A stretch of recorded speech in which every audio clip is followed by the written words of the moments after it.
So మనము భగవద్గీత రెండవ అధ్యాయం.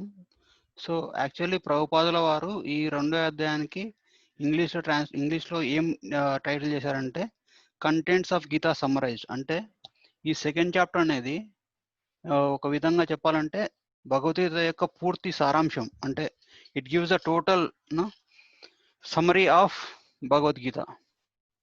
ఎలాగంటే ఇట్స్ ఇన్ వాళ్ళు అర్జునుడు కృష్ణుడు యుద్ధరంగంలో ఉన్నారు. సో వీలైనంత తొందరగా అర్జున్కి ఉపదేశం చేసేసి దెన్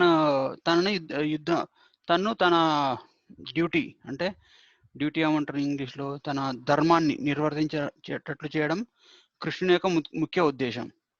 సో సో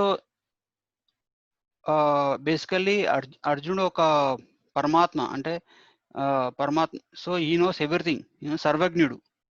సో తనకు ఏం జరుగుతుంది ఫ్యూచర్లో అన్నీ తెలుసు. సో ఒక విధంగా చెప్పాలంటే భగవద్గీత నేను మొత్తం చెప్తానని కృష్ణుడికి తెలుసు.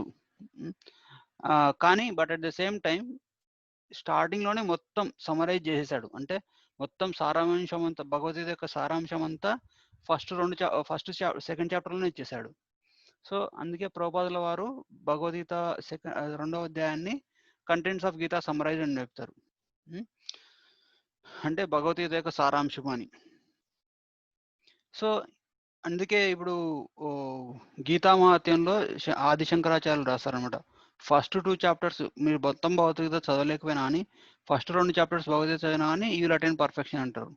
సో సెకండ్ చాప్టర్ అనేది అంత ఇంపార్టెంట్ అనమాట. సో ఈ సెకండ్ చాప్టర్లో ఇక్కడ మామూలుగా నాలెడ్జ్ ఎక్కడ మొదలవుతుందంటే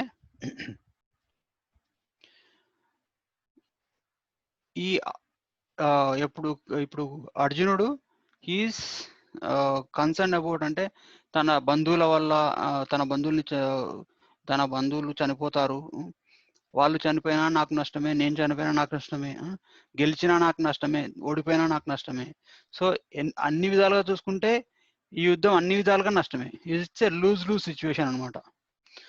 సో అందుకే ఇప్పుడు అర్జునుడు ఒక రకమైన డిప్రెషన్ గురైన తర్వాత గురయ్యి తర్వాత అర్జున తనకు ఒక రకమైన సందేహం కలుగుతుంది అనమాట. ఏది ధర్మం, ఏది అధర్మం అని. ఆ టైంలో శ్రీకృష్ణుని గురువుగా స్వీకరించేసి తన ద్వారా ఈ గీత యొక్క ప్రవచనాలను వింటారు అనమాట. సో మనం ఈరోజు సెషన్లో ఆత్మ గురించి ఒక ఇంట్రడక్టరీ సెషన్ ఉంటుంది. సో ఈ ఆత్మ ఎలా వివిధ శరీరాలు మారుస్తుంది, అలాగే టాలరేటింగ్ ద టెంపరరీ డ్యుయాలిటీస్, అంటే ఈ అనిత్యమైన సుఖ దుఃఖాలు వాటికి మనం ఎలా ఓర్చుకోవాలి, మన కర్తవ్య నిర్వహణలో వాటిని అవి కాదు మెయిన్. సుఖం కానీ దుఃఖం కానీ మన కర్తవ్య నిర్వహణకి అడ్డు రాకూడదు. సో ఫాలోయింగ్ యువర్ డ్యూటీ అంటే మన ధర్మాన్ని మనం పాటించడం మన యొక్క అత్యుత్తమ అంటే సర్వోన్నతమైన ఫస్ట్ ప్రిఫరెన్స్, అంటే అన్నిటికంటే ముఖ్యమైనది అది. సో అలాగే ఈ టాలరేటింగ్ అంటే ఎవరైతే ఈ కష్ట సుఖాలకి ఓర్చుకుంటారో వాళ్ళు ముక్తికి అర్హులు అని చెప్తారు కృష్ణ భగవానుడు. అది కూడా ఎలాగో చూద్దాం.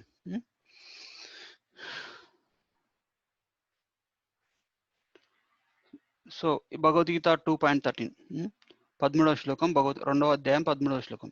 దేహినోస్మిన్ యథా దేహే కౌమారం యవ్వనం జరా తథా దేహాంతర ప్రాప్తిర్ ధీరస్తత్ర న ముహ్యతి. ఏ విధంగానైతే ఒక ఆత్మ అంటే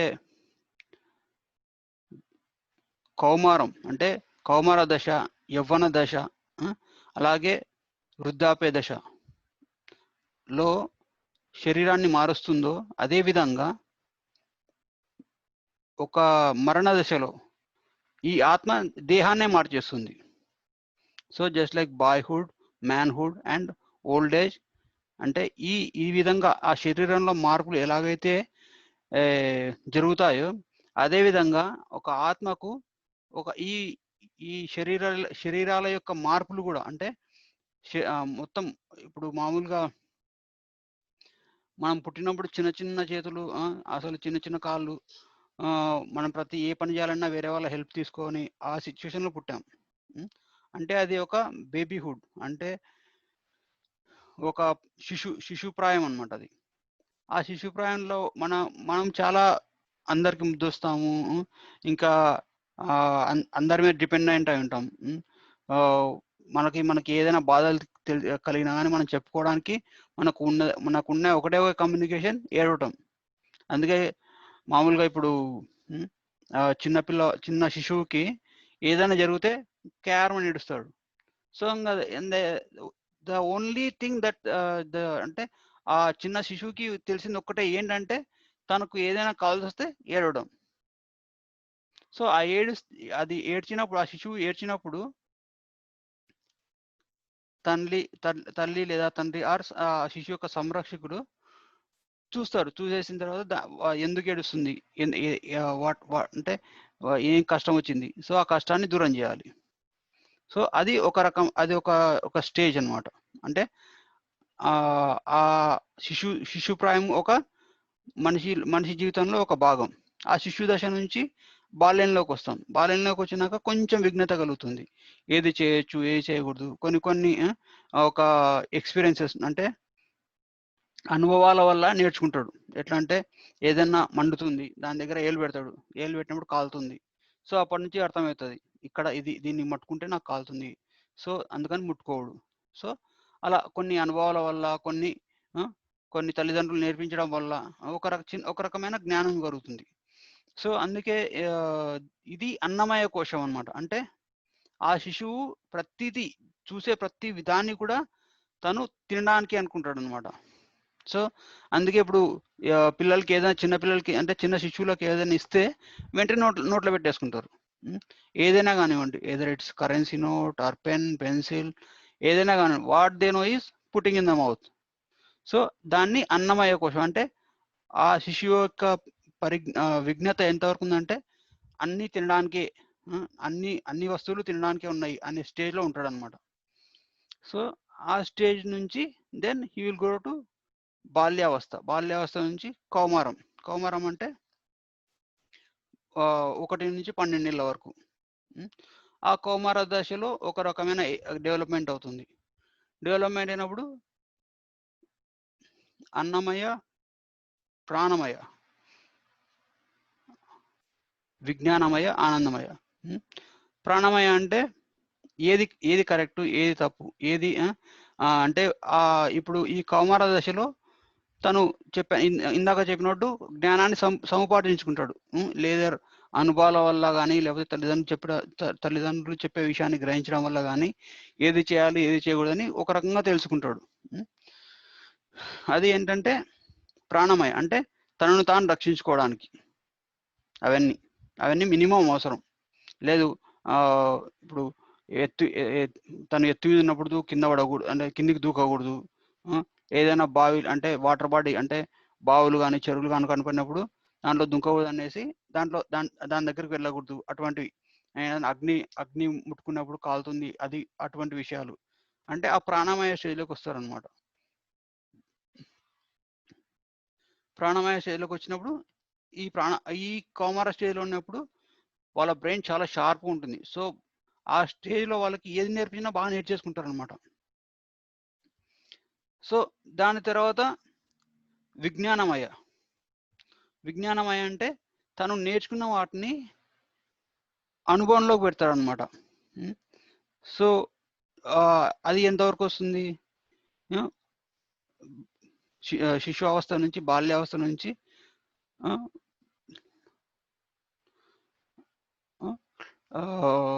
మ్యాన్హుడ్ని తెలుగులో ఏమంటో తెలియదు నాకు. సో ఒక వ్యక్తిగా రూపొందుతాడు అనమాట. సో ఒక వ్యక్తిగా తయారైన తర్వాత తనకుండే జ్ఞానంతో ఏ పని చేయొచ్చు, ఏ పని చేయకూడదు, ఒక రకమైన ఒక ఆక్యుపేషన్ తీసుకోవడము, ఒక ఏదైనా పని చేయడము, ఒక కార్యనిర్వహణ గురించి కార్యనిర్వహణ ఆచరించడం అటువంటివి చేసే ఒక he performs a duty. So ఇంకా నెక్స్ట్ వచ్చేసి ఆనందమయ. ఆనందమయ అంటే వీటన్నిటి యొక్క ఎసెన్స్ ఏంటి? To be happy. సో ఆ ఆనందం ఎక్కడుంది అని వెతుకుతాడు. So search for happiness. So అవి డిఫరెంట్ స్టేజెస్ ఆఫ్ లైఫ్. ఎలాగైతే మనిషి ఇక్కడ ఈ పిక్చర్లో చూపించారు కదా, శిశువావస్థ నుంచి, బాల్యావస్థ నుంచి, ఒక యవ్వనావస్థ నుంచి, తర్వాత వృద్ధాప్యం, యవ్వనం జర, యవ్వనం నుంచి జర, జర అంటే వృద్ధుడిగా మారిపోతాడు. వృద్ధుడిగా మారిపోయేసి finally at the time of దేహాంతర ప్రాప్తి, దేహాంతం అంటే శరీరాన్ని త్యాగం చేసే, అంటే దేహం యొక్క అంతం. అప్పుడు మరణానికి లోనవుతాడు. ఆ మరణం సంభవించినప్పుడు జస్ట్ ఎలాగైతే ఒకే పర్సన్, ఒక ఆత్మ ఇన్ని మార్పులు లోనవుతుందో ఒక జీవితంలో, ఒక జీవిత కాలంలో, శిశువు నుంచి మ్యాన్హుడ్ నుంచి బాయ్హుడ్ నుంచి మ్యాన్హుడ్ నుంచి ఓల్డ్ ఏజ్, అంటే ఇన్ని మార్పులు లోనవుతుందో అలాగే ఒక మరణ దశలో ఆత్మ అనేది ఈ శరీరాన్ని వదిలి కొత్త శరీరాన్ని స్వీకరిస్తుంది. సో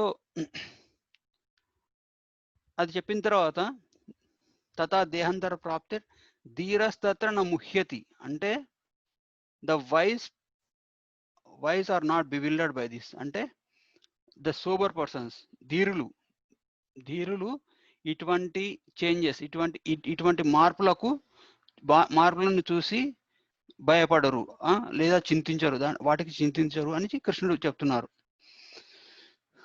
సో ఇక్కడ ధీర అంటే ఎవరంటే ఎవరికైతే ఆ జ్ఞానం ఉందో, ఎవరైతే ఆ జ్ఞానాన్ని, ఈ ఆత్మ అంటే ఏంటి, శరీరం అంటే ఏంటి, ఈ జ్ఞానం ఉందో, ఎవరైతే ఇంద్రియాలను జయించారో వాళ్ళను ధీరులు అంటారు అనమాట. సో అటువంటి ధీరులు ఇటువంటి శరీరంలో వచ్చే మార్పులను చూసి చింతించరు అని శ్రీకృష్ణ భగవానుడు చెప్తున్నాడు ఇక్కడ. సో ఇప్పుడు మనం చూస్తే ప్రభుపాదుల వారు ఏం చెప్తున్నారు? So individual body individual soul changes the body at every moment. ఇప్పుడు మన సైన్స్ ప్రకారం ఏంటంటే మన శరీరంలో ఉండే ప్రతి కణం కూడా ఒక 7 నుంచి 10 సంవత్సరాల తర్వాత మళ్ళీ కొత్తగా ప్రతి కణం కూడా రీప్లేస్ అవుతుంది. అంటే ప్రతి కణం మన శరీరంలో ఉన్న ప్రతి పాత కణాన్ని కొత్త కణం రీప్లేస్ చేస్తుంది. సో అంటే మీరు ఫ్రాంక్లీ టు సే, మీరు ఒక 10 years బ్యాక్ మీలో ఉండే ప్రతి కణం, అంటే మన ఒక ఎముకలు, బ్లడ్, చర్మము, అన్నీ కూడా, ఈవెన్ మన హెయిర్, మన బాడీ, మన వెంట్రుకలు, గోర్లు, అన్ని ప్రతి కణం కూడా 7 నుంచి 10 సంవత్సరాల్లో అన్ని కూడా కొత్త రీప్లేస్ అవుతాయి అన్నమాట. అంటే పాత కణాలను పోయేసి కొత్త కణాలు వచ్చేస్తాయి. సో ఆ విధంగా చూస్తే ప్రతి సెకండ్ కూడా, ప్రతి నిమిషం కూడా మన బాడీలో చేంజెస్ అవుతూనే ఉంటాయి. And soul finally changes the body at the death. And ఇక్కడ ప్రభుపాదుల వారు మామూలుగా పర్పోర్ట్లో, అంటే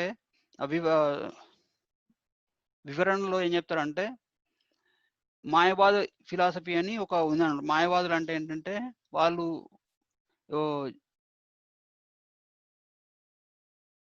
ఈ జగత్తంతా మిథ్య అంటారు అనమాట. జగన్మిథ్య అని ఒక ఫిలాసఫీ అనమాట. అంటే ఈ మనం చూసేది ప్రతి ఒక్కటి కూడా ఒక ఇల్యూజన్ అని చెప్తారనమాట. అందుకే ఇదంతా మాయ, మనం చూసేదంతా మాయ, అంటే ఏది కూడా సత్యం కాదు అని చెప్తారు. అందుకే వాళ్ళని మాయవాదులు అంటారు అనమాట. సో వాళ్ళు ఏం చెప్తారంటే, యాక్చువల్లీ మనం ఒక ఆత్మ అనుకుంటున్నాం, కానీ మనం ఒక ఆత్మ కాదు, ఇదంతా ఈ ప్రపంచంలో ఉండేదంతా అన్ని జీవులు కలిపి ఒక ఆత్మ అని చెప్తారు. అన్ని జీవులే కాదు, ఈవెన్ భగవంతునితో కలిపి కూడా ఒకే ఆత్మ ఉంది, దాన్నే బ్రహ్మం అంటారు అనమాట. సో వాళ్ళ ఫిలాసఫీ ప్రకారం ఇది తప్పు అవుతుంది. ఎందుకంటే ఇప్పుడు కృష్ణుడు ఏం చెప్తున్నాడు, ఒక ఆత్మ చేంజెస్ ద బాడీ అంటున్నారు. సో అంటే ఆ ఫిలాసఫీలోకి అంత డీప్కి వెళ్ళిన అవసరం లేదు ఇప్పుడు. సో దాన్ని రిఫ్యూట్ చేశారని ఒకటి చెప్తున్నాను. ఇంకేం చెప్తారంటే, అర్జునుడు ఈ శ్లోకంలో అర్జునుడిని కృష్ణుడు రెండు మాటలు చెప్పి సంబోధిస్తాడు. ఏంటంటే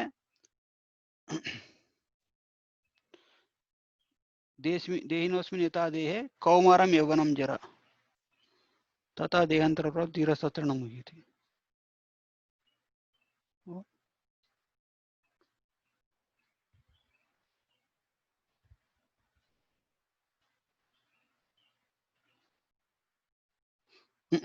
సారీ. సో ఇప్పుడు ఇందాక చెప్పాను కదా మాయావాది ఫిలాసఫీ గురించి. మాయావాదులు ఏమంటారంటే అందరూ ఒకే ఆత్మ అని చెప్తారు. సో అటువంటప్పుడు అర్జునుడు ఒకే ఆత్మ, కృష్ణుడు ఒకే ఆత్మ అయినప్పుడు అర్జునుడు కృష్ణుడి నుంచి ఈ ఈ ప్రవచనాలు, ఈ బోధనలు ఎందుకు వినాల్సిన అవసరం ఏముంది? ఏం అవసరం లేదు కదా. సో అని ప్రభుపాదుల వారు చెప్తారు. సో ఇలా అనేసి ఇంకా నెక్స్ట్ ఎలాగైతే ఈ శరీరం మీద మనకి ఎందుకు అంత అటాచ్మెంట్, అంటే ఎందుకు అంత దేహాభిమానం అంటారు కదా, ఆ దేహాభిమానం ఎందుకు వస్తుందంటే it is related to the soul. ఎందుకంటే మన యొక్క ఆత్మ ఈ శరీరంలో నివసిస్తుంది కాబట్టి. సో ఈ శరీరంలో నివసిస్తుంది కాబట్టి ఈ శరీరానికి ఒక వాల్యూ ఉంది. మనం ఇంట్రడక్టరీ అంటే భగవద్గీత ఇంట్రడక్షన్ సెషన్స్ ఏం చెప్పుకున్నాము, ఎప్పుడైతే ఈ ఆత్మ అనేది ఈ శరీరం నుంచి వెళ్ళిపోతుందో ఆ శరీరానికి మనం అసలు వాల్యూ ఇవ్వం. మనకి ఎంత డియర్ ఫ్రెండ్ అయినా కానీ, మనకి క్లోజ్ రిలేటివ్ అయినా కానీ, ఈవెన్ మనకు మోస్ట్ లవ్డ్ పర్సన్ అయినా కానీ, తను ఆ శరీరాన్ని వదిలిపెట్టి వెళ్ళిపోతే వెంటనే ఆ శరీరాన్ని తీసుకెళ్ళేసి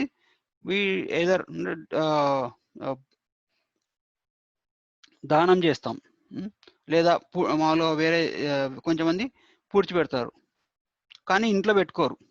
ఎందుకంటే ఒక శరీరం అనేది మన యాక్చువల్ పర్సన్ కాదు, శరీరధారి. మనం వీఆర్ కన్సర్న్ అబౌట్ మన సంబంధం అంతా, మన సంబంధ బాంధవ్యాలు, మనం అంతా డీలింగ్స్ అన్ని కూడా ఆ శరీరంలో ఉండే అతనితోటి కానీ ఈ శరీరంతో కాదు. అందుకే ఎప్పుడైతే మనం ప్రేమించే వ్యక్తి తన శరీరాన్ని వదిలిపెట్టి వెళ్ళిపోతాడో వెంటనే మనం ఆ శరీరాన్ని కూడా మనం వదిలేచేస్తాం.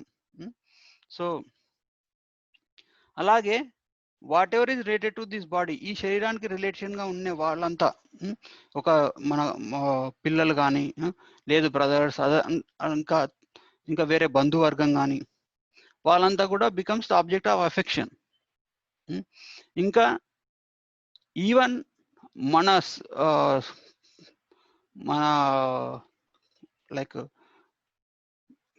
మన పుత్రులు, వాళ్ళ పుత్రులు, అంటే even the sons and grandsons యొక్క సన్స్, అంటే మన శరీరానికి మనకు ఒక అభిమానం ఉంది. ఎందుకంటే మనం we're living in this body, మనం ఈ శరీరంలో ఉన్నాం కాబట్టి మనకు అభిమానం ఉంది. మిగతా రిలేటివ్స్ ఎందుకు అభిమానం అంటే వాళ్ళంతా ఈ శరీరంతో ఏదో విధంగా సంబంధం కలిగి ఉన్నారు కాబట్టి వాళ్ళంటే మనకు అభిమానం. ఈవెన్ వాళ్ళకు పుట్టిన వాళ్ళు కూడా మనకు అంటే దే ఆర్ మైన్ అనే, అంటే వాళ్ళు నా వాళ్ళు అనే ఒక అభిమానం ఉంటుంది. ఎందుకంటే వాళ్ళు ఒకే ఒక ఇంప్లికేషన్, అంటే ఏదో ఒక రకంగా ఈ శరీరానికి సంబంధించిన వాళ్ళు కాబట్టి.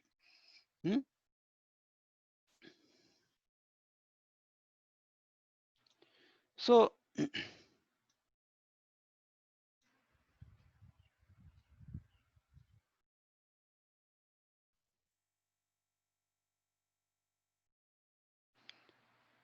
సో మనం ఈ శరీర అభిమానం వల్లనే మనకు ఇప్పుడు ఎవరికి ఏది జరిగినా అని మనకి బాధ అనేది కలుగుతుంది.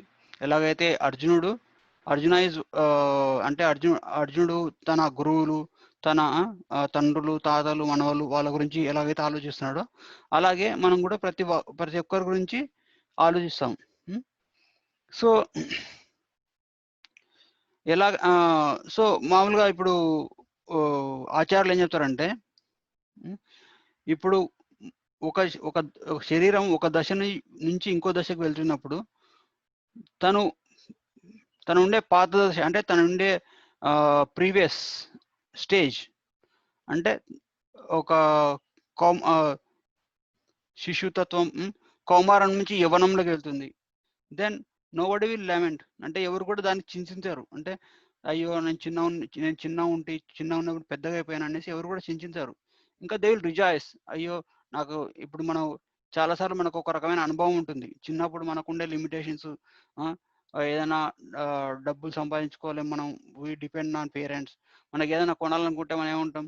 నేను పెద్దగా అయిన తర్వాత నేను I'm going to earn my అంటే నేనంతట నేను డబ్బు సంపాదిస్తాను. అప్పుడు నా చేతిలో డబ్బుంటుంది. నా చేతిలో పవర్ ఉంటుంది. నేను ఎవరి మీద డిపెండ్ అవ్వనవసరం లేదు. సో, ఆ ఇండిపెండెన్స్ ఉంటుంది నాకు. అని ఒక రకమైన ఫీలింగ్ అంటే ఒక ఎమోషన్‌కి ఎప్పుడో ఒక్కసారి లోనవుతాం మనం. హ్మ్. సో, హ్మ్, మనం అలాగే ఆ బాల్యావస్థ నుంచి యవనావస్థలో వెళ్ళినప్పుడు రిజాయిస్ ఇట్ యాక్చువల్లీ. హ్మ్. ఆహ్, అలాగే when youth is destroyed at the attainment of old age. హ్మ్. ఇన్ ద సేమ్ మేనర్ అంటే మనం యవ్వన దశ నుంచి వృద్ధాప్య దశకి వెళ్ళిపోయినప్పుడు మన యవ్వన దశ నశించిపోతుంది. హ్మ్. సో, అలాగే ఒక దశ నుంచి ఇంకో దశకు వెళ్ళిపోయినప్పుడు ఒక ఒక ఒక శరీరాన్ని నుంచి ఇంకో శరీరానికి వెళ్ళిపోయినప్పుడు మన తను ప్రీవియస్‌గా ఉండే తను అంటే తన యొక్క పాత శరీరం నశించిపోతుంది.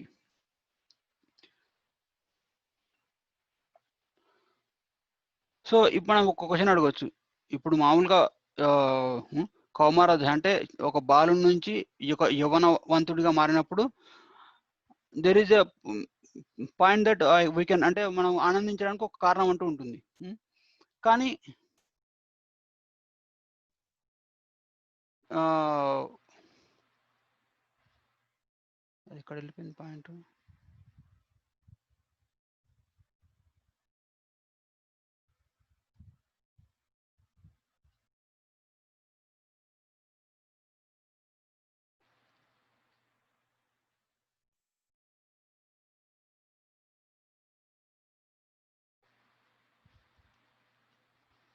ఫూలిష్ క్లెయిమ్ దట్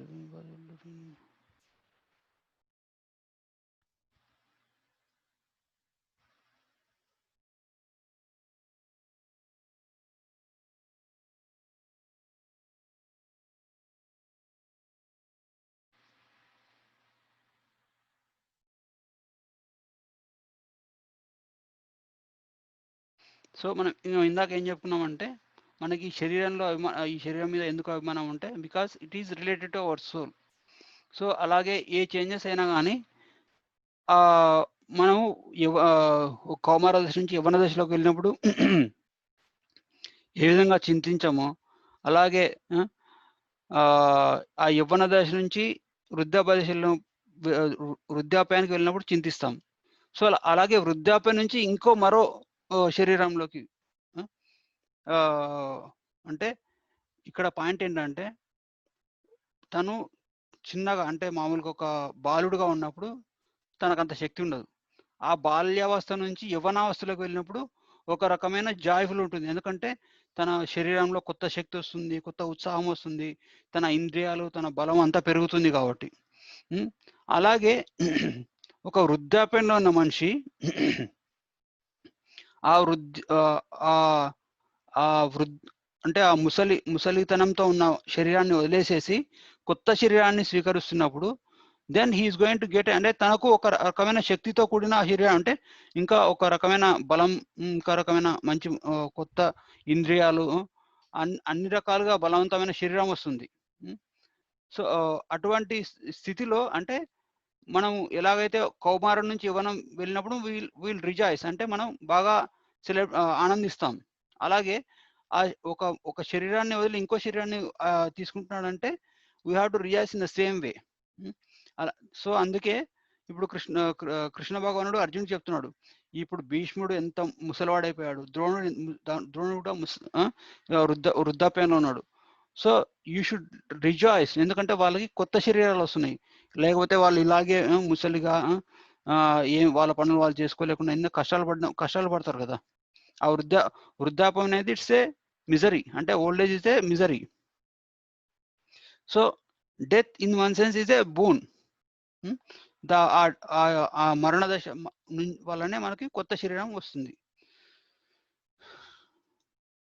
సో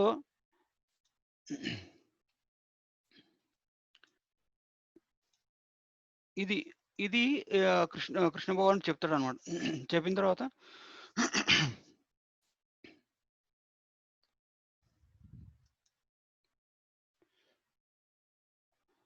ఇదంతా ఇంకా మామూలుగా మాయావాద ఫిలాసఫీని రిఫ్యూట్ అంటే మాయావాద ఫిలాసఫీ ఆహ్, ఎలాగైతే తప్పు అనేసి నిరూపిస్తున్నాడు. అది అంత డెప్త్ మనకు ఇప్పుడే అవసరం లేదు.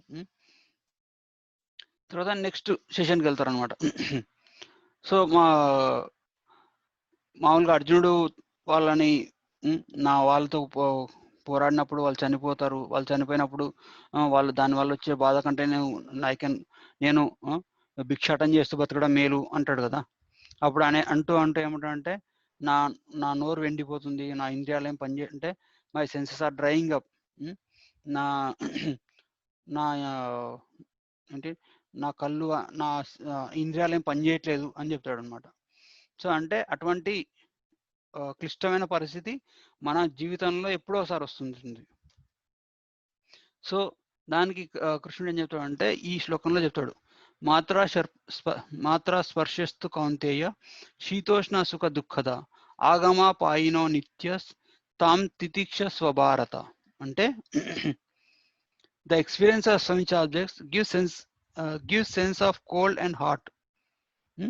మాత్రా స్పర్శ స్తు కౌంతేయ శీతోష్ణ సుఖ దుఃఖద. ఎలాగైతే మనకు డిఫరెంట్ సీజన్స్ అంటే చలికాలం నుంచి ఎండాకాలం, ఎండాకాలం నుంచి వర్షాకాలం, అలాగే ఋతువులు మారుతున్నప్పుడు మనకు డిఫరెంట్ ఎక్స్పీరియన్స్ వస్తాయి. చలికాలం ఏమో చల్లగా ఉంటుంది, ఎండాకాలం ఏమో వేడిగా ఉంటుంది. అదేవిధంగా సుఖము దుఃఖం అనేది కూడా ఈ మారుతున్న కాలాల లాంటి ఒక ఋతువులు లాంటిది అనమాట. ఆగమో పాయనో నిత్యస్ అంటే ఈ టెంపరరీ, అనిత్య అంటే temporary things, appearance and disappearance. Either సుఖము అయినా కానీ లేదు కష్టము అయినా కానీ, సుఖం వచ్చినప్పుడు అత్యుత్సాహపడకూడదు, అలాగే దుఃఖం వచ్చినప్పుడు నిరాశకు లోనవ్వకూడదు. సో ఆ రెండింటిని కూడా తట్టుకోవాలన్నమాట. అంటే టాలరేటింగ్ అంటే ఏమంటారు, ఓర్చుకోవాలి. ఒక ఓదార్పులో ఓర్చుకునే తత్వం ఉండాలి మనకి.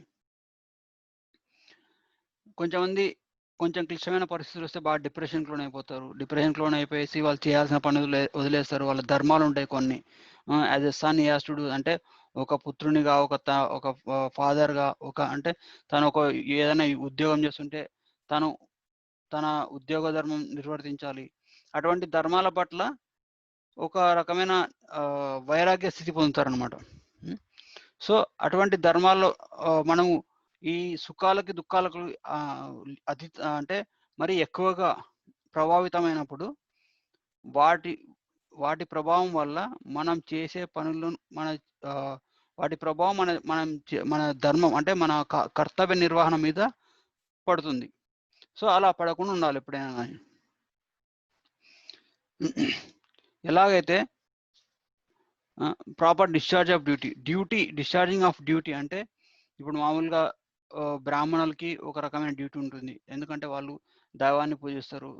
లేకపోతే క్షత్రియులకు ఒక రకమైన డ్యూటీ ఉంటుంది. వాళ్ళు అందరికీ రక్షణనిస్తారు.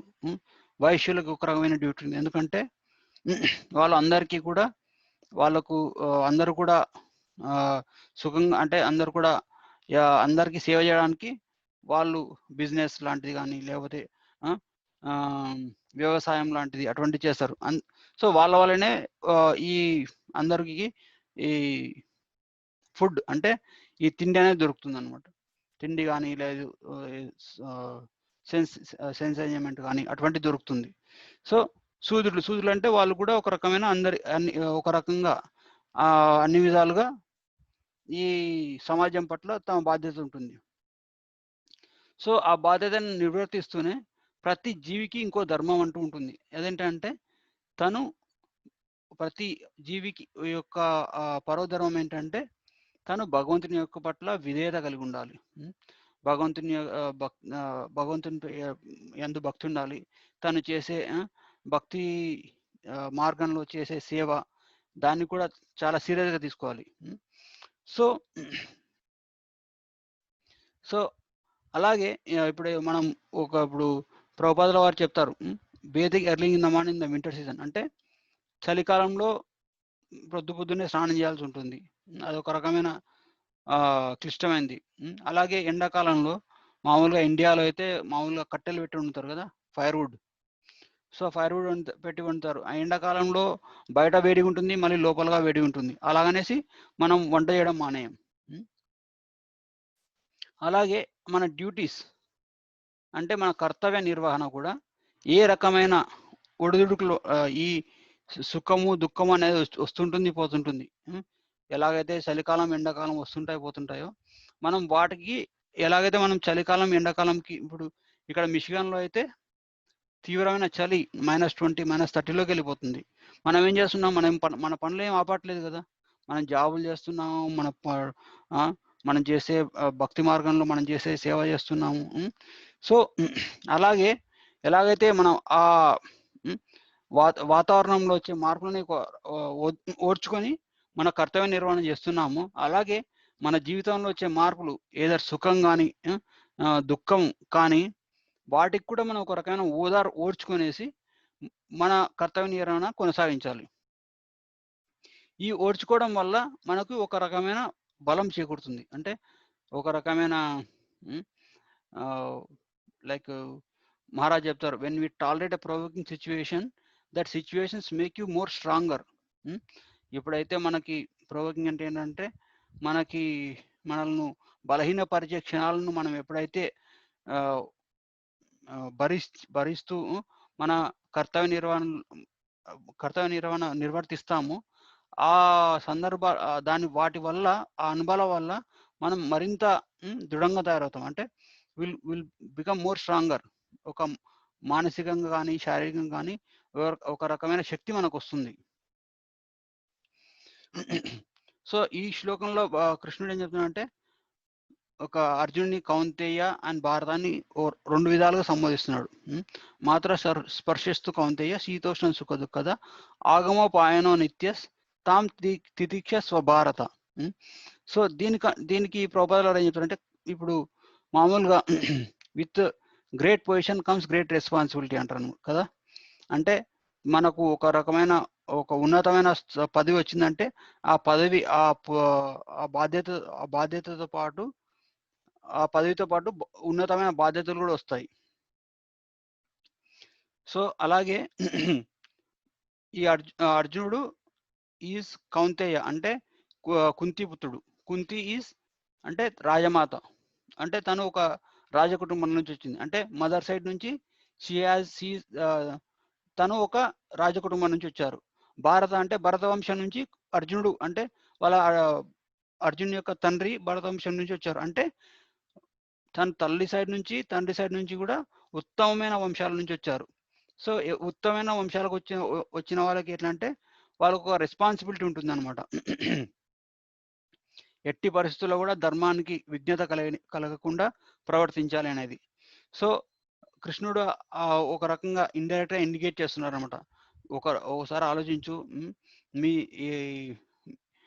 అంటే నీ చరిత్ర, అంటే నీ తండ్రి సైడ్ నుంచి కానీ, తల్లి సైడ్ నుంచి కానీ మీ వంశం ఉన్నతమైంది. సో నువ్వు ఇటువంటి బలహీనతలకు లోనైతే నీ వంశాలకి కలంకం, ఆ 2 వంశాలకు కలంకం అని చెప్తారు. ఇంకా ఏంటంటే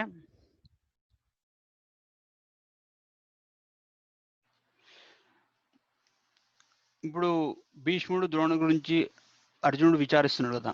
సో ఎలాగైతే భీష్ముడు, ద్రోణుడు బ్రతుకున్నప్పుడు వాళ్ళ వల్ల నీకు సంతోషం కలిగింది, నీకు కష్టాలు వచ్చినప్పుడు వాళ్ళు ఆదుకున్నారు, అంటే they are source of happiness for you. And at the same time ఇప్పుడు they are source of unhappy, అంటే డిస్ట్రెస్. అంటే వాళ్ళ వల్ల నీకు ఇంతవరకు నీకు ఆనందం కలిగింది. వాళ్ళని గౌరవిస్తూ, వాళ్ళని సేవిస్తూ, వాళ్ళ వల్ల వచ్చే జ్ఞానాన్ని పొంది, వాళ్ళ వల్ల వచ్చే గైడెన్స్, అంటే ఏమంటారు,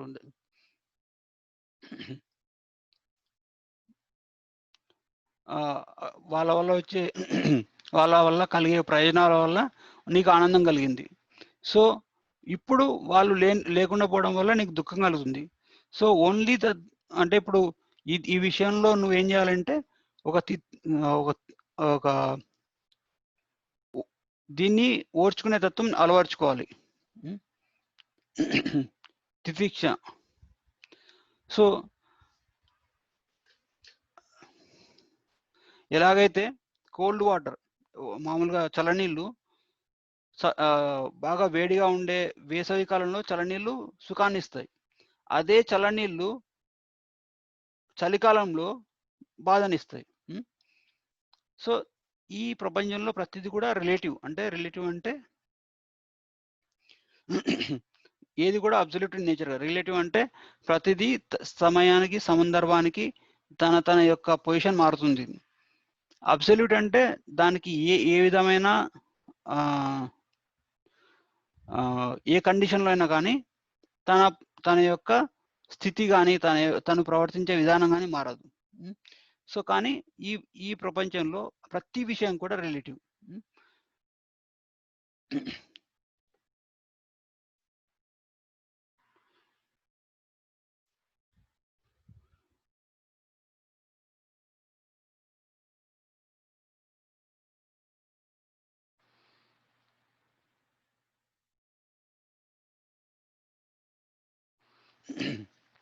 సో ఇది చెప్పిన తర్వాత కృష్ణుడు ఏమంటాడంటే నువ్వు టాలరేట్ చేయంటాడు. టాలరేట్ చేయడం అంటే ఓడ్చుకోవడం అంటే మన శరీరంలో మన వాతావరణంలో మన వేరే విషయాల వల్ల జరిగే మార్పులకు మన మీద ప్రభావితం చేయకుండా మనం ఒక రకమైన సహనాన్ని పాటించాలి. సహనాన్ని పాటిస్తే ఏంటంటే మనలో శక్తి పెరుగుతుంది. శక్తి పెరగడం వల్ల మనలో ఇంద్రియ నిగ్రహ శక్తి పెరుగుతుంది. దానివల్ల మన మైండ్ మన మేధస్సు కూడా షార్ప్ అవుతుంది. మన మేధస్సు బాగా పనిచేస్తుంది. సో ఇప్పుడు కృష్ణుడు ఇంకేమంటాడంటే యం హీనా వ్యతయంత్యేతే పురుషం పురుషర్షభ సమదుఃఖ సుఖం ధీరం సోమృతత్వాయ కల్పతే. O best among men, the person who applies this intelligence to dharma and whom the experience of sense objects by the senses does not disturb, being equal in happiness and distress, is fit for liberation. ఎవరైతే తన విజ్ఞతని ఈ ధర్మాన్ని నిర్వర్తించడంలో కనపరుస్తారో and whom the experience of objects by the sense objects by senses does not disturb. ఈ సుఖాలకు దుఃఖాలకి ఏ విధంగా కూడా disturb అంటే ఏ విధంగా కూడా చలించరో, being equal in happiness and distress, ఎవరైతే ఈ సుఖాలకి దుఃఖాలకి ఒకే రకంగా స్పందిస్తారో then they are fit for liberation. అంటే మన కర్తవ్య నిర్వహణ, మనం చేసే పని ఏదైనా కానీ, ఏదో గృహస్థగా కానీ, వానప్రస్థగా, సన్యాసి, బ్రహ్మచారి, బ్రాహ్మణ, క్షత్రియ, వైశ్య, శూద్ర, వీటిలో ఏ స్టేజ్లో ఉన్నా కానీ మనము ఎప్పుడైతే వీటికి ఈ చేంజెస్ ఈ మార్పులకు మనం ఏ విధంగా ప్రభావితం కాకుండా మన ధర్మాన్ని నిర్వర్తిస్తామో అటువంటి వాళ్ళు అమృతత్వాయ కల్పతే. అమృతత్వాయ మీన్స్ అంటే వాళ్ళు ఈ మృత శరీరం కాకుండా అమృతం అంటే ముక్తిని పొందుతారనమాట.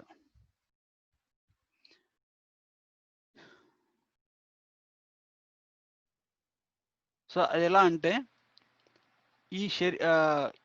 ఈ మార్పుల వల్ల మనకి దుఃఖం కానీ ఆనందం కానీ ఎందుకు వస్తుందంటే మనము మన ఈ సెన్స్ ఆబ్జెక్ట్స్, ఈ సెన్సెస్కి సెన్స్ ఆబ్జెక్ట్స్, ఎందుకంటే మన నాలుకకి రుచికరమైన భోజనం అనేది ఒక ప్లీజింగ్ సెన్స్ ఆబ్జెక్ట్.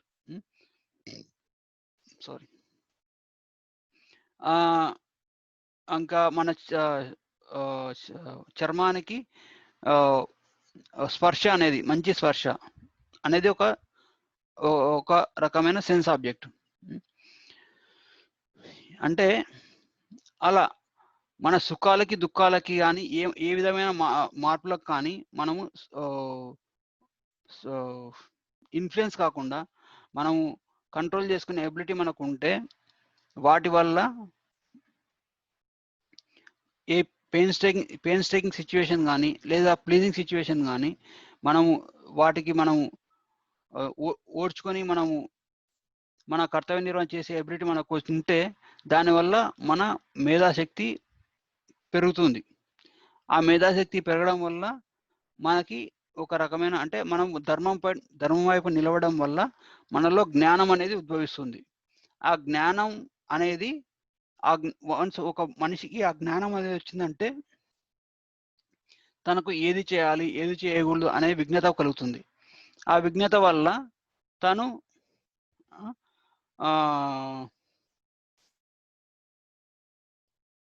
చేయాల్సిన పనులు చేయడం, చేయకూడని పనులు చేయకుండా ఉండడం నేర్చుకుంటాడు. అంటే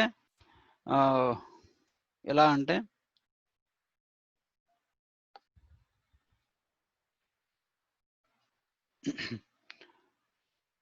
సో తన డ్యూటీని తను సరిగా పాటిస్తాడనమాట. తన కర్తవ్య నిర్వహణ సమర్థవంతంగా నిర్వహిస్తాడు. ఐఎమ్ లుకింగ్ ఫర్ సంథింగ్ అంటే ఒక శ్లోకం రెఫరెన్స్ చూస్తున్నాను, అది నాకు గుర్తు రావట్లేదు. అనుకూల్యస్య సంకల్ప ప్రతికూల్యస్య వర్జనం. అంటే కర్తవ్య నిర్వహణకి ఏదైతే మనకు అనుకూలిస్తుందో దాన్ని మనం ఆచరించడం. అనుకూల్యస్య సంకల్ప ప్రతికూల్యస్య వర్జనం. ప్రతికూల అంటే అంటే మన కర్తవ్య నిర్వహణకి ఏదైతే విఘాతం కలిగిస్తుందో దాన్ని వదిలివేయడం. అది ఏదర్ భక్తి మార్గం కావచ్చు, మనం చేసే భక్తి మార్గం, లేదా భక్తికి సంబంధించి ఏదైనా కావచ్చు. ఇది మనం ఎప్పుడైతే మనం పర్ఫెక్ట్గా చేస్తామో దెన్ మనం అనర్థ నివృత్తి అంటామన్నమాట దాన్ని. అంటే ఈ అనర్థాల నుంచి అన్నిటి నుంచి కూడా విముక్తి కలుగుతుంది మనకి. విముక్తి కలగడం వల్ల దెన్ నెక్స్ట్ స్టేజ్ ఎంటర్ అవుతాం. అంటే pure devotional service. Service lead to liberation. ఇప్పుడు మనం భక్తి మార్గంలో వెళ్ళేటప్పుడు మనం కొన్ని చేయాలి, కొన్ని చేయకూడదు. ఎలాగైతే మనం 4 రెగ్యులేటరీ ప్రిన్సిపల్స్ ఉన్నాయి. No meat eating, no illicit sex, no intoxication, no gambling. అది ప్రతికూల్యస్య వర్జనం. అనుకూల్యస్య సంకల్పం ఏంటంటే రోజు కూడా భగవంతుని నామాన్ని 16 రోజులు జపం చేయాలి. ఇంకా ఆ భగవంతునికి ఏది తిన్నా అని భగవంతునికి సమర్పించి తినాలి. అటువంటి కొన్ని రూల్స్ అండ్ రెగ్యులేషన్స్ ఉన్నాయి కదా, డూస్ అండ్ డోంట్స్. ఆ డూస్ అండ్ డోంట్స్ ను ఆచరించడం కూడా ఒక సాధకుని యొక్క ధర్మం, సాధకుని యొక్క కర్తవ్యం. సో ఎప్పుడైతే సాధకుడు స్టడీగా అంటే ఏ విధమైన ప్రలోభాలకు లోను కాకుండా, ఇప్పుడు ఫర్ సపోజ్ వీకెండ్ వచ్చింది, హాలిడే, సో వీక్ అంతా మనం బాగా కష్టపడి పనిచేసాము, ఇప్పుడు హాలిడే కాబట్టి ఏదైనా మూవీస్కి వెళ్దాము, లేదు మూవీస్ కాకుండా ఏదైనా సెన్స్ గ్రాటిఫికేటరీ థింగ్ అటువంటివి చేద్దాము అని ఒక రకమైన ఆలోచన వస్తుంటుంది. వాటికి ఆ ప్రలోభాలకు లోను కాకుండా తను ఎప్పుడైతే తన సమయాన్ని తన భక్తికి అనుకూలించే వాటిపై పెడతాడో అప్పటికి తనకు ఒక రకమైన నిర్భర శక్తి వస్తుందన్నమాట. ఆ నిర్భర శక్తి వల్ల మనసు మీద మరింత పట్టుత్వం పొందుతుంది. ఆ మనసు మీద ఆ పట్టుత్వం పొందడం వల్ల తను ఏ పని చేసినా కానీ ఒక రకమైన పర్ఫెక్షన్తో చేయగలరు అనమాట. ఏదర్ భగవంతుని పూజ చేయడం, జపం, మెడిటేషన్ చేయడం కానీ, తను చేయాలనుకున్న ఏ పనైనా కానీ ఒక perfection level of perfection improve అవుతుంది అనమాట. సో ఇది మనం దానికి కూడా అలా వర్తించుకోవచ్చు అనమాట. ఎలాగైతే we should tolerate the seasonal changes, అంటే ఎలాగైతే మనం ఋతువుల్లో చేంజ్లు అంటే మార్పులకు మనల్ని మనం టాలరేట్ అంటే ఓదార్చే శక్తి మనకు ఉంటుందో, అలాగే మన జీవితంలో జరిగే సుఖాలకు కూడా దుఃఖాలకు కూడా మనం ఓడ్చుకునేసి మనం ధర్మాన్ని వైపు మనం నిలబడితే దానివల్ల మనలో జ్ఞానం వస్తుంది. ఆ జ్ఞానం వల్ల ఏది చేయాలి, ఏది చేయకూడదు అనే విజ్ఞత మనకు కలుగుతుంది. అలా మనం చాలా రోజులు చేయడం వల్ల then will enter into the next stage where ఒక మన లిబరేషన్ అంటే ఒక ముక్తి మార్గం, అంటే ముక్తికి దోహదపడే మార్గంలో మనం ముందుకు సాగుతాం.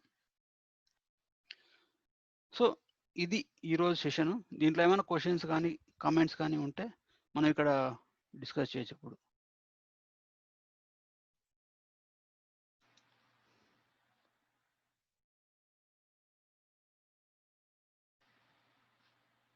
హరే కృష్ణ.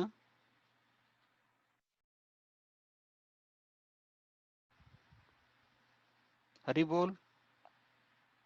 ఎవరైనా హరే కృష్ణ వింటున్నారా? ప్రభుజీ. ఎస్ రో. అర్థమవుతుందా ఈరోజు? ప్రభుజీ. ఏమైనా క్వశ్చన్స్ ఉన్నాయండి? క్వశ్చన్స్ అంటూ ఏమి ప్రభుజీ. ప్రభు ఒక క్వశ్చన్ ప్రభు. చెప్పండి ప్రభు. ప్రభు మీరు అన్నారు కదా ఎవ్రీ 7 to 10 years కి మనలో ఉన్న కణాలన్నీ చేంజ్ అవుతాయని. సో ఒక్కొక్క కణంలో కూడా ప్రాణం ఉంటుంది కదా ప్రభు, అంటే ఆ కణంలో కూడా సోల్ ఉంటుందా ప్రభు? లేదు ప్రభు, సోల్ అంతా మీరు మ్యూట్ చేసుకోండి. ఈ సోల్ అంటే ఆత్మ అనేది హృదయ భాగంలో ఉంటుంది. ఆత్మ అనేది స్పిరిచువల్ కదా. ఆత్మ అనేది స్పిరిచువల్. ఆత్మ మీద ఈ మనసు, బుద్ధి, అహంకారం అనే 3 కవరింగ్స్ ఉంటాయి. సో ఆత్మ యొక్క కాన్షియస్నెస్, ఆత్మ ఇప్పుడు soul resides in the region of heart, but the consciousness of the soul is spread all over the body. ఎలాగైతే పవర్ ప్లాంట్ ఎక్కడో సిటీకి అవతల ఉంటుంది, కానీ కరెంట్ తీగల వల్ల పవర్ అంతా సిటీకి సప్లై అవుతుంది కదా. అలాగే ఆత్మ అనేది హృదయ భాగంలో ఉంటుంది. ఆత్మ పరమాత్మ ఇద్దరు కలిసి హృదయ భాగంలో ఉంటారు. కానీ ఆత్మ మన శరీరాన్ని యూజ్ చేసుకుంటుంది. Soul uses our body and through the consciousness soul knows the consciousness of the soul pervades and throughout the body. So కణాల్లో ఉండదు. ఇప్పుడు మీరు ఈ కరెంటు తీగల్లో కరెంటు తీగ షాక్ ఇస్తుంది అనేసి ఈ కరెంటు తీగలో పవర్ ప్లాంట్ ఉంది లేదా పవర్ జనరేట్ ఉందా అంటే కరెంటు తీగలో పవర్ జనరేట్ కావడం లేదు. ఆల్రెడీ పవర్ ఒక చోట విద్యుత్ శక్తి అనేది జనరేట్ అవుతుంది, కానీ దాని యొక్క పవర్ మాత్రం కనెక్షన్ అంటే ఆ పవర్ హౌస్ కి కనెక్ట్ అయింది కాబట్టి ఈ తీగలో వచ్చేస్తుంది. సో ఈ సెల్స్ అనేవి ఎలాగైతే body is a dead matter, కానీ as long as it is అంటే ఈ శరీరం అనేది ఈ ఆల్రెడీ ఒక పదార్థం, అంటే ఒక మీకు అర్థమైందంటే ఐ డోంట్ నో, నాకు ఈ తెలుగులో ఎప్పుడు రావట్లేదు. సో ఈ body is already dead matter, but the soul when it is related to the soul, then it will be conscious. This soul uses this body by spreading its consciousness through entire body. So cells మారిపోతాయి ప్రభు. ఒక ఉన్న సెల్ని replace చేసి కొత్త cell వస్తుంది. So ఆ కొత్త cell వచ్చిన తర్వాత పాత సెల్ని తీసేస్తుంది బాడీ. సో అలాగే మీరు అందుకే ఇప్పుడు మనం కృష్ణ భక్తులు కొంచెంమంది మూమెంట్లోకి వచ్చిన తర్వాత వాళ్ళు కేవలం ప్రసాదమే తింటారు. సో వాళ్ళు 7 to 10 years ఆల్రెడీ మూమెంట్లో ఉన్నారంటే వాళ్ళ బాడీ ఆల్రెడీ స్పిరిచువల్ అయిపోయినట్టే కదా. ఎందుకంటే ప్రసాదం స్పిరిచువల్ కదా నేచర్. ప్రసాదం ఒక రకమైన స్పిరిచువల్ ఇన్ నేచర్, అంటే అది ఈ భౌతికం కాదు.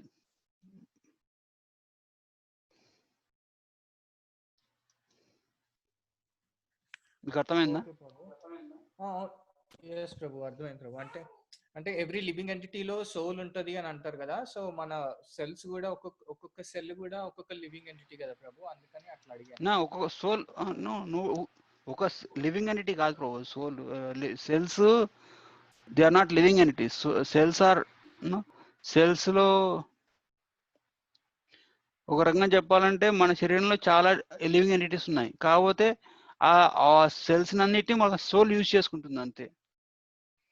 ప్రతి లివింగ్ ఎంటిటీ కూడా సోల్ అంటే బాడీలో ఒక భాగమే, కాకపోతే దాన్ని యూజ్ చేసుకుంటుంది సోల్.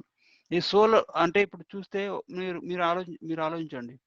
ఇప్పుడు ఎవరైనా చనిపోయిన తర్వాత వెంటనే డాక్టర్స్ ఏమంటారు, ఈ అవయవాలు మనకి ఉపయోగపడాలంటే ఇన్ని గంటల్లో వేరే మార్చేసేసి స్టోర్ చేసేసి వేరే వాళ్ళకి పెట్టించాలి, లేకపోతే అవి they are going to be wasted. అర్థమైందా? కళ్ళు కానీ కిడ్నీలు కానీ అట్లాంటివి. ఎందుకంటే దాంట్లో ప్రాణశక్తి వెళ్ళిపోతుంది వెంటనే. ఎప్పుడైతే ఆత్మ ఉంటుందో అంతవరకు ఆ ప్రాణశక్తి దాంట్లో ఉంటుంది. దాని తర్వాత ఆ ప్రాణశక్తి దాంట్లోంచి వెళ్ళిపోతుంది. సో ఇప్పుడు చూడండి, ఎవరైనా మనిషి చనిపోయినప్పుడు మీరు ఆ విధంగా ఆలోచిస్తే ప్రతి సెల్ కూడా ఒక లివింగ్ ఎంటిటీ. అంటే ఆ సెల్కి ఆ సోల్కి ఏం సంబంధం? ఒక వ్యక్తి చనిపోయినప్పుడు they should be able to survive, right? అవి లివింగ్ ఎంటిటీ అంటే. మీరు నోట్లో దాంట్లో ఫుడ్ వేయండి, అన్నీ చేయండి, కానీ శరీరం కుళ్ళిపోతుంది. ఎందుకంటే cells are connected through soul. ఆ సెల్స్కి ఆ జ్ఞానం ఎలా వస్తుంది? నీ ఫుడ్ వస్తుంది, తీసుకో, స్టోర్ చేసుకో, ఇది ఫ్యాట్ రిజర్వ్ చేసుకో. ఆ సెల్స్కి ఆ కాన్షియస్నెస్ ఎలా వస్తుందంటే due to presence of soul. So cells are not individual living entities Prabhu. Cells are a part of the body, and this body the life to this body is given by the soul, the consciousness of the soul. Okay ప్రభు, thank you ప్రభు. ఇంకోటి ప్రభు, మనకి 15th శ్లోకాలో ప్రభుపాదుల వారి పర్పట్లో వర్ణాశ్రమ institute and 4th stage of life ని సన్యాస అన్నారు కదా. వర్ణాశ్రమ అంటే ఏంటి, అండ్ ఆ 4 స్టేజెస్ ఏంటి ప్రభు? వర్ణాశ్రమం అంటే ఇప్పుడు సొసైటీలో అన్ని వర్గాలు ఎలా బ్యాలెన్స్డ్గా బ్రతకాలి అనేసి మనోధర్మశాస్త్రం ఒకటి ఇచ్చిందనమాట. వేదిక్ కల్చర్ దాంట్లో ఏంటంటే ఫస్ట్ పుట్టినప్పటి నుంచి ఒక 16 years 18 years వచ్చేంత వరకు తను బ్రహ్మచారిగా ఉంటాడు. బ్రహ్మచారిగా ఉండేసేసి వర్ణ ఆశ్రమం అది ఆశ్రమ్స్. వర్ణాలంటే బ్రాహ్మణ, క్షత్రియ, వైశ్య, శూద్ర. ఇప్పుడు మామూలుగా కృష్ణుడు ఈ వర్ణాలని కృష్ణ భగవానుడు సృష్టించాడు. బై బర్త్ వర్ణాలు ఉంటాయి. సో ఇప్పుడు మనం చూస్తే ఇప్పుడు ఒక క్లాస్ రూమ్ ఉంది ప్రభు. ఈ క్లాస్ రూమ్లో కొంచెం మంది బాగా ఇంటలెక్చువల్ ఉంటారు. అండ్ ఈ వర్ణాల్లో 4 క్లాసిఫికేషన్స్ ఏంటంటే బ్రాహ్మణులు, క్షత్రియులు, వైశ్యులు, శూద్రులు. సో మీరు ఏ కంట్రీ కానీ, ఏ సిచ్యువేషన్ కానీ, ఇప్పుడు ఒక గ్రూప్ ఆఫ్ పీపుల్ తీసుకోండి, ఏదైనా కానీ. ఇప్పుడు ఎవరైనా షిప్లో ట్రావెల్ చేస్తున్నారు, వాళ్ళు తీసుకోండి. లేదు ఒక క్లాస్ రూమ్, మీరు చిన్నప్పటి నుంచి we sat through many class rooms, right? మనం చిన్నప్పటి నుంచి చాలా తరగతుల్లో ఉన్నాం. ఆ గుంపులో చూస్తే కొంచెం మంది చాలా ఓన్లీ ఇంటలెక్చువల్, అంటే బాగా వాళ్ళకి బ్రెయిన్ బాగా పనిచేస్తుంది. వాళ్ళు ఏదైనా ప్రాబ్లం వస్తే దాన్ని నీట్గా ఎలా డీల్ చేయాలి, దాన్ని కరెక్ట్గా అంటే ఎవరికి ఇబ్బంది లేకుండా ఎలా అర్థం చేసుకోవాలి అనే జ్ఞానం వాళ్ళకు ఉంటుంది. They are like advisory council. So వాళ్ళు బ్రాహ్మణ కేటగిరీ కిందికి వస్తారు. ఇంకా కొంచెం మంది ఉంటారు, కొంచెం మంది ఏంటంటే వాళ్ళకి ఫిజికల్ స్ట్రెంత్ బాగుంటుంది, ఏదైనా తప్పు జరిగితే వాళ్ళు సహించలేరు అనమాట. సో అదే ఇందాక మన క్లాస్ రూమ్ ఎగ్జాంపులే తీసుకోండి. క్లాస్ రూమ్ ఎగ్జాంపుల్లో ఏదైనా తప్పు జరుగుతుంటే కొంచెం మంది సహించలేరు. దే విల్ కమ్, అంటే వాళ్ళు ముందుకు వచ్చేసి దాన్ని ఎదిరిస్తారు, ఏంటండి ఇలా చేస్తున్నారు అనేసి. సో వాళ్ళకి క్షత్రియ లక్షణాలు ఉంటాయి. వైశ్యులు అంటే ప్రతి విషయంలో కూడా ఏది నష్టం ఏది లాభం అనే రకంగా చూసుకునే లక్షణాలు ఉంటాయి అన్నమాట. వైశ్యులు అంటే ఆ లక్షణం కూడా అవసరం వాళ్ళకి, ఎందుకంటే వాళ్ళు వ్యాపారము, వ్యవసాయం అటువంటి చేసేవాళ్ళం. అంటే వాళ్ళకి ఎక్కువ ఈ మెటీరియల్ ఫెసిలిటీస్ని ప్రొవైడ్ చేసే ఎబిలిటీ ఉంటుంది వాళ్ళకి.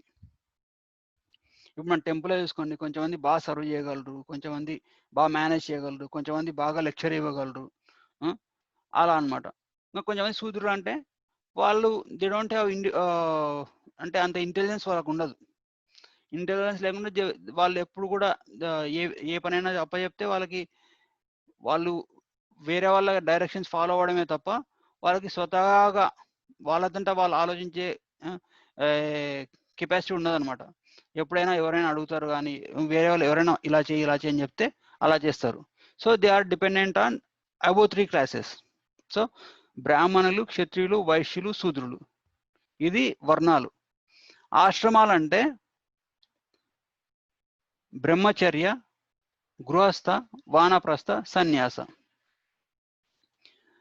ఇప్పుడు ఆ వర్ణాలు ఎందుకు యూజ్ చేస్తామంటే ఒక సొసైటీని ఎలా డివైడ్ చేయాలి, ఎవరు ఏ పని చేయాలి అనేసి డిసైడ్ చేయడానికి యూజ్ చేస్తాం అనమాట.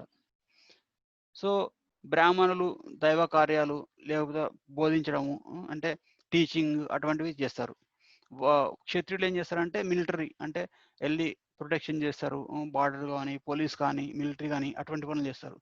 వైశ్యులు అంటే బిజినెస్ చేస్తారు, బిజినెస్ కానీ వ్యవసాయం కానీ అది చేస్తారు. శూద్రులు అంటే ది అసిస్ట్ సంబడి, వాళ్ళు వైశ్యులకు కానీ క్షత్రియులకు కానీ లేదా బ్రాహ్మణులకు కానీ అసిస్ట్ చేస్తారు, అంటే సహాయకంగా ఉంటారు. That is the social structure. ఇది ఆశ్రమాలు అంటే బ్రాహ్మణులు, క్షత్రియులు, వైశ్యులు, ఆశ్రమాలు అంటే అది బ్రహ్మచర్యాశ్రమం, గృహస్థాశ్రమం, వానప్రస్థ ఆశ్రమం, సన్యాసాశ్రమం. ఇప్పుడు మనం చిన్న పుట్టినప్పుడు జన్మతా శూద్రులో ఉంటారు ప్రతి ఒక్కరు కూడా. శూద్రులు అంటే వాళ్ళకేం తెలియదు, వాళ్ళని ఎడ్యుకేట్ చేయాలి. ఎడ్యుకేట్ చేసి ఒక గురువు సంరక్షణలో ఉంటాడు బ్రహ్మచారి.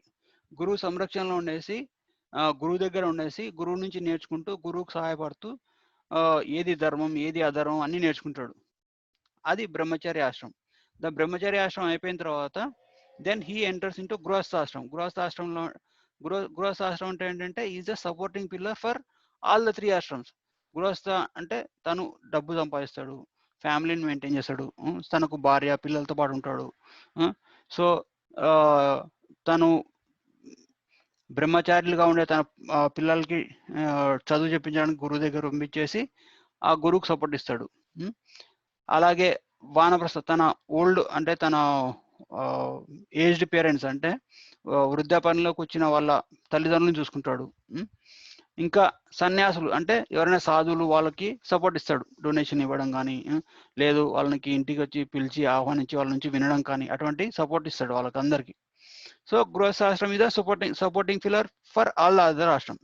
సో తను గృహస్థాశ్రమంలో ఒక 20-25 ఇయర్స్ నుంచి ప్రవేశించిన తర్వాత తను పెద్దగైన తర్వాత తన పిల్లలు పెద్దగా అయ్యి వాళ్ళకి పెళ్లి చేసి దాని తర్వాత తన బాధ్యతలన్నీ కూడా వాళ్ళ పిల్లల మీద వదిలేసేసి దెన్ ఈ ఎంటర్ ఇంటూ వానప్రస్థ అంటే లివింగ్ ఇన్ ద ఫారెస్ట్, అంటే ఈ యాక్టివ్ సోషల్ లైఫ్ కి దూరంగా బతుకుతూ భగవద్ధ్యానంలో ఉంటాడు అనమాట.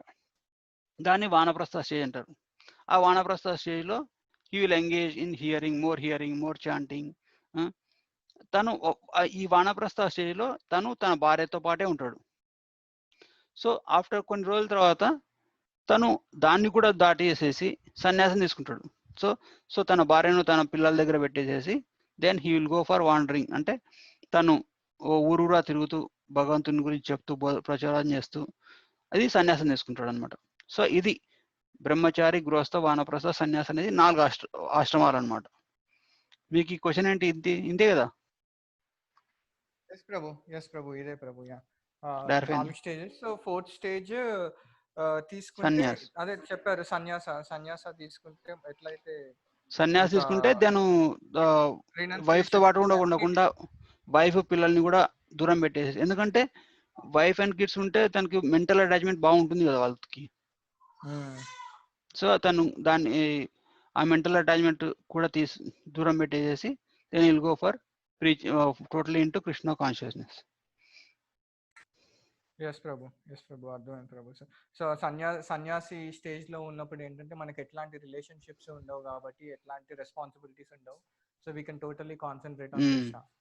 యా, తనకంటూ ఫ్యామిలీ ఉండదు, అంత ప్రపంచం అంతా తన ఫ్యామిలీ అనుకునేసేసి అందరికి కూడా మార్గదర్శకం చేస్తూ భగవంతుని గురించి ప్రచారం చేస్తూ సంచరిస్తూ జీవితాన్ని గడిపేసి ఫైనల్లీ భగవంతుని మీద దృష్టి పెట్టేసి భగవంతుని ధామానికి వెళ్ళిపోతారు. అంటే సన్యాస స్టేజ్ అంటే after fulfilling whatever dharmas, అంటే all the mental duties, lower dharmas, ఈ వాట్ ఎవర్ ఇప్పుడు బాడీలీ కన్సెప్షన్ లో ఉన్న లోవర్ ధర్మాస్ ని ఫుల్ఫిల్ చేసేసి next he will take up the highest dharma. yes. Okay. ఇంకా సన్యాసి అంటే ఇంకా fully dedicated to Krishna, no other obligation. ఇప్పుడు ఎట్లా అనుకోండి, ఇప్పుడు గృహస్థ ఎక్కడికైనా వెళ్ళాలి, he has to be responsible for his kids, his family, his relatives, అందరికి చెప్పి వాళ్ళ పర్మిషన్ తీసుకొని వాళ్ళకందరినీ చూసుకొని వాళ్ళ భార్య బాధ్యతలతో పాటు వెళ్తాడు. అలాగే వానప్రస్థ స్టేజ్లో ఉన్నప్పుడు కూడా తను భార్యతో పాటు ఉంటాడు కాబట్టి he is concern about being responsible to his wife also. But సన్యాస్ స్టేజ్లో he is renouncing everything related to his previous life. అంటే he is not responsible for his wife, kids and anything, so he can just focus only on Krishna, only on spiritual perfection.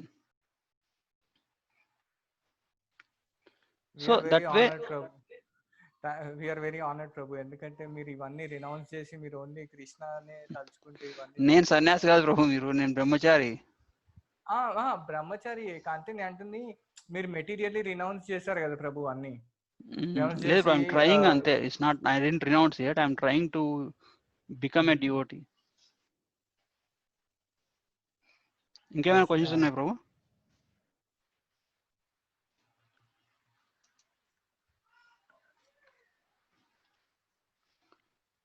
Hare Krishna.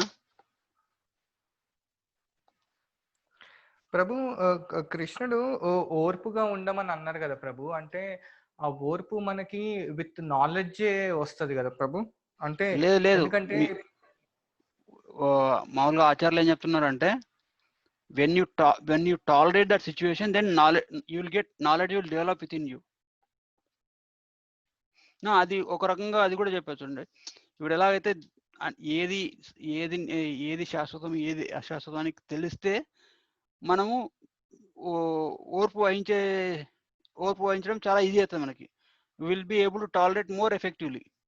ఇవన్నీ temporary situations, even ఈ material life, ఇది దుఃఖాలం అశాశ్వతం, ఇవన్నీ తెలిసినప్పుడు మన జీవితంలోకి వచ్చి ఏదైనా, ఇప్పుడు ఎలాగైతే మనం రోడ్డు మీద వెళ్తున్నాము, మనకి తెలుసు ఇప్పుడు ఎవరైనా ఎక్కడి నుంచి వచ్చినా వచ్చి డాష్ ఇవ్వచ్చు, ఎవరైనా ఎక్కడి నుంచి వచ్చి కొట్టేయచ్చు అని మనకు ఆల్రెడీ కాషన్ ఉంటే విల్ బి మోర్ కేర్ఫుల్.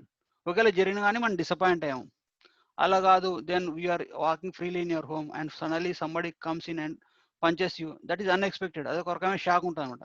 ఆ షాక్ మనం లోన్ అవ్వము అనమాట, మనకి ఎప్పుడైతే ఆ జ్ఞానం ఉంటుందో. సో కానీ మనం ఆ సిచ్యువేషన్స్ అన్నిటికీ టాలరేట్ చేసేసి మనం ఎప్పుడైతే మన ధర్మం మీద మనం ఫోకస్ చేస్తామో దెన్ ఆ జ్ఞానం అనేది మనకు ఆటోమేటిక్గా వచ్చేస్తుంది అనమాట. జ్ఞానంతో పాటు వైరాగ్యం కూడా వచ్చేస్తుంది.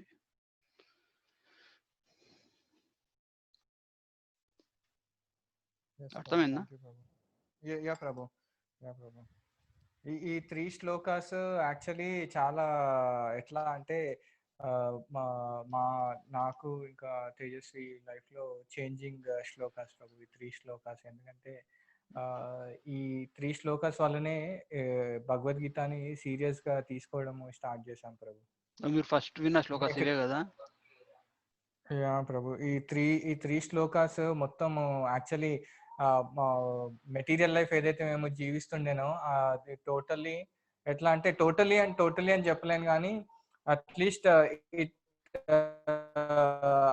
అది మమ్మల్ని ఈ కృష్ణుడి వైపు తీసుకెళ్ళడానికి హెల్ప్ చేశాయి ప్రభు.